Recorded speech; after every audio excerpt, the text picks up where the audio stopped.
Bienvenue à Brancher en 5, votre aperçu rapide de la science, de la technologie et de la culture numérique.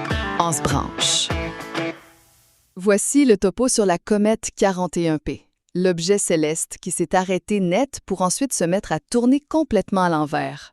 Une nouvelle analyse d'images du télescope Hubble de 2017 révèle ce comportement incroyablement bizarre et ça pourrait nous aider à comprendre le cycle de vie et la mort des comètes.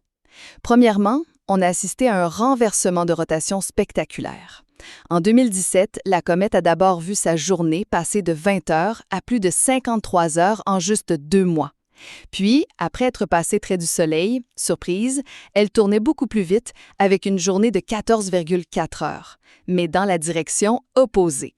Pour que ça arrive, la comète a dû complètement arrêter de tourner, probablement en juin 2017. C'est la première fois qu'on observe ça en direct.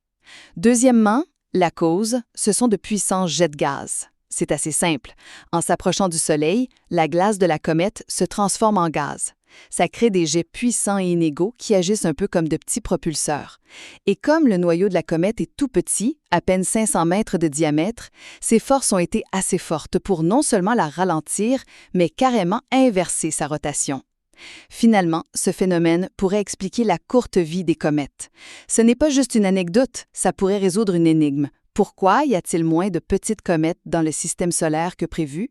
L'hypothèse, c'est que cette rotation de plus en plus rapide peut littéralement faire éclater la comète. La prédiction pour 41P, c'est qu'elle pourrait se désintégrer d'ici environ 25 ans. Bref, cette petite comète nous montre que ces objets peuvent s'autodétruire de façon chaotique, et tous les regards seront tournés vers elle lors de son retour en 2028 pour assister au prochain chapitre. C'était Branché en 5, court, clair et droit au but. Pour écouter les épisodes précédents, retrouvez Branché en 5 sur Spotify. Branché en 5, on reste branché.